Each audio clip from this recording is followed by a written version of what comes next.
It doesn't matter what type of organization you are. It doesn't matter whether you're a retailer. It doesn't matter whether you collect credit cards. All data is at risk. So I think the assumption should be that everyone is a target and everyone is at risk. The first thing is to identify what you have. Identify what data is most important to your company. What would be most expensive and most costly to you if it went out the door, or if it was found on some, black market website, whether it's your intellectual property, whether it's company confidential information, your employee personal data. Clients often forget about their employees' personal data.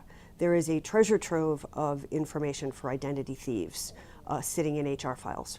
So if there is a breach, if there's a suspected breach, if you think that something's going on, gather the necessary people, find out the facts.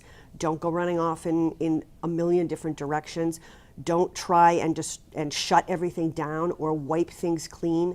You may be closing off trails that investigators can use to figure out what's going on, but do call professionals. This is not something for your IT staff to sort of try and figure out as they go along. You need to know who to notify, because that's the first step, because they really need to figure out what it is, where it's going, how it's going, and then, and only then, comes the what do we tell people.